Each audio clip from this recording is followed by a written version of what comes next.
Have you ever heard of a prophet who lay on his side for over a year, tied up with ropes by God himself, eating bread baked over dung, while shaving off his hair, burning it, scattering it, and striking it with a sword?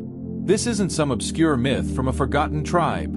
This is from the Bible, the book of Ezekiel, chapters 4 through 6.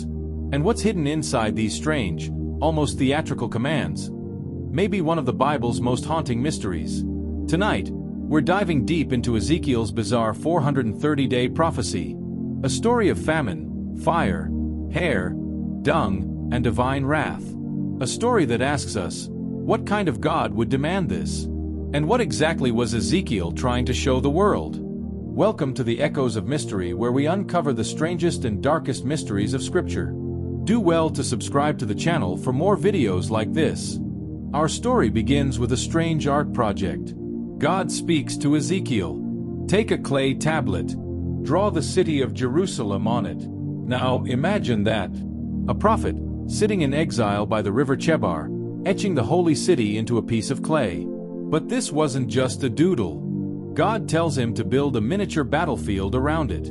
Siege ramps, battering rams, and then use an iron pan as a wall between him and the city. It sounds almost childlike, like a war game. But this was no toy. God declares, this will be a sign to the people of Israel. A sign of what? That their holy city is about to fall. Already, we sense something. Ezekiel isn't just preaching with words. He's performing a living theater of prophecy. Every act, every gesture, is symbolic. And then comes the first shocking command.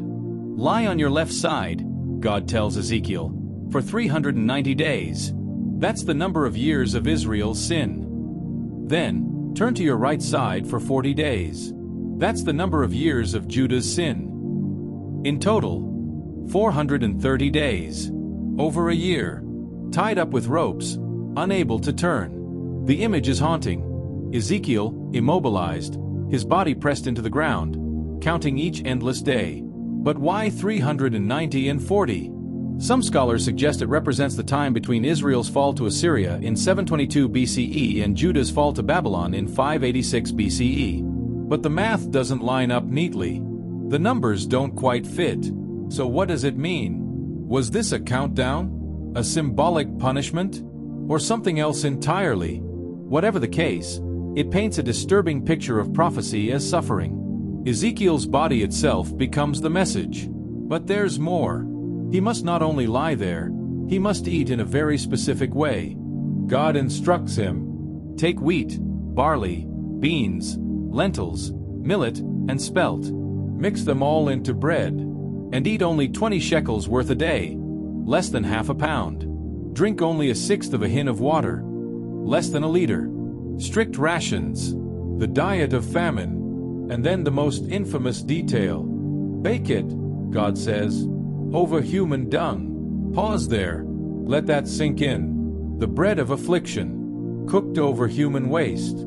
In front of everyone. Even Ezekiel protests. "O Lord," he says, "I've never defiled myself with something so unclean." And in a rare moment of concession, God allows a substitution. "Fine," he says. "You may use cow dung instead." But still, the symbol is clear. Israel will be reduced to desperation, eating food in defiled lands, scattered among the nations. And indeed, today in grocery stores, you'll sometimes find a bread called Ezekiel 4 verse 9 bread, based on this very recipe. But, mercifully without the dung. The message, though, was deadly serious. Famine, humiliation, and exile. But God wasn't done with Ezekiel's performance art. Next he commands, "Take a sharp sword. Use it as a razor. Shave your head and beard. Weigh the hair. Divide it into thirds. Then, burn a third in the city. Strike another third with a sword. Scatter the last third to the wind." And to drive the point home, God himself declares, "I will pursue them with a sword."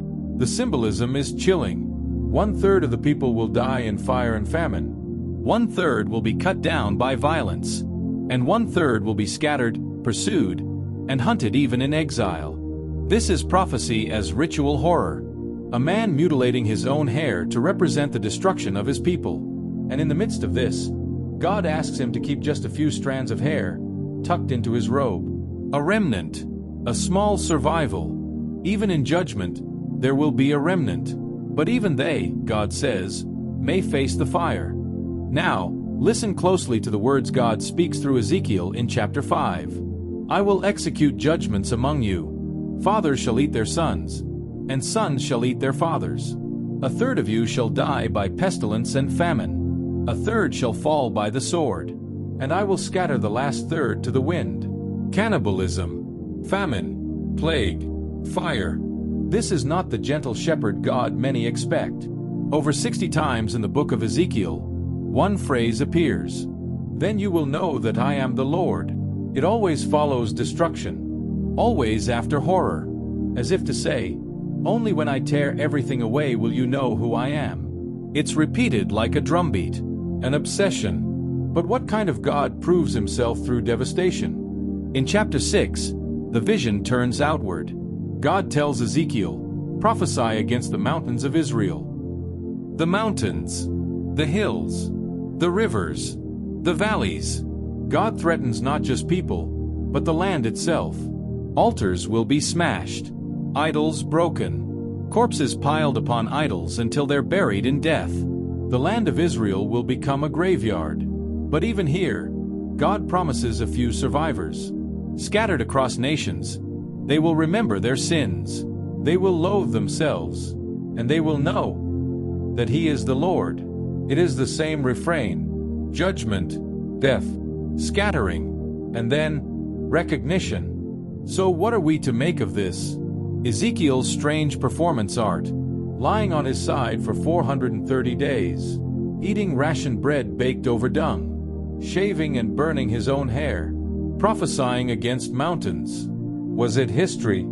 Did Ezekiel truly endure over a year tied down, unable to move? Or was it symbolic vision, an acted parable meant to shock and disturb? And deeper still, what does it reveal about God? Is this a deity who demands humiliation and horror to make a point?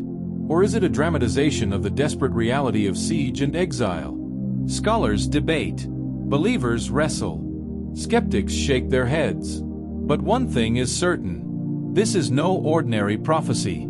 This is a theater of divine madness. When we think of prophets, we imagine men of wisdom, voices of truth, proclaimers of justice. But Ezekiel gives us something stranger. A prophet as a performance artist. A man who becomes a living symbol of destruction. His body tied, his food defiled, his hair burned and scattered. And through it all, one haunting refrain echoes 60 times in his book. Then you will know that I am the Lord. But perhaps the greater mystery is this. Did Israel truly come to know God through suffering? Or is Ezekiel's vision a warning to us that sometimes the things we call divine may be darker than we are willing to admit?